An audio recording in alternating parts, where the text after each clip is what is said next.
গিয়ে আর বিধানসভায় গিয়ে বড় বড় বাইট দেয়, মন্ত্রী হয়েছে, মমতার পাশে পাশে ঘুরে বেড়ায়।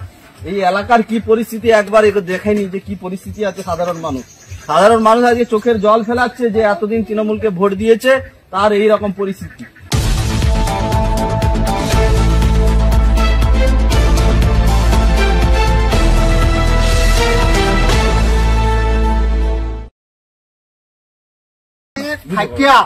আমার তাহলে এখানে ঘর নেই, ল্যাট্রিন নেই, কোনো কিছু নেই, যাদের আছে উবরাবরি আছে, তাহলে আমি কি মহপাপ করছি?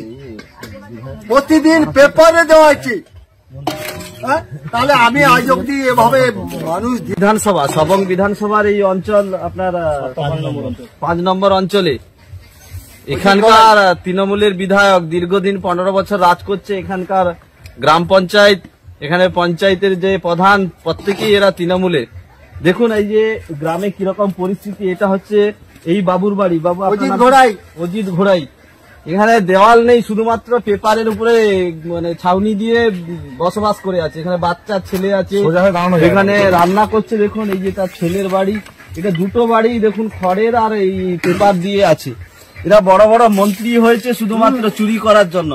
এখানকার নিজের এলাকার নিজের বিধানসভা, নিজের সবং বিধানসভা, যেখান থেকে বড় বড় বাইট দেয় আর রাজ্যে গিয়ে আর বিধানসভায় গিয়ে বড় বড় বাইট দেয়, মন্ত্রী হয়েছে, মমতার পাশে পাশে ঘুরে বেড়ায়।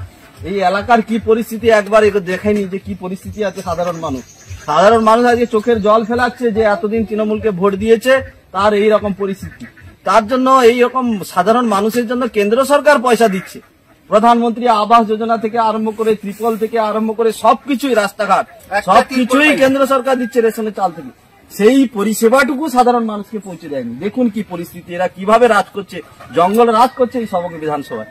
সাধারণ মানুষ বুঝিয়ে দেবে এই লোকসভা নির্বাচনে এবং এরপরে যে বিধানসভা নির্বাচন। তাহলে আপনার বাড়িতেও কেউ আসেনি, ভোটের সময় আসে নাকি? ভোটের সময় আসে তেল মারতে, আর দূর দূর করে তাড়িয়ে।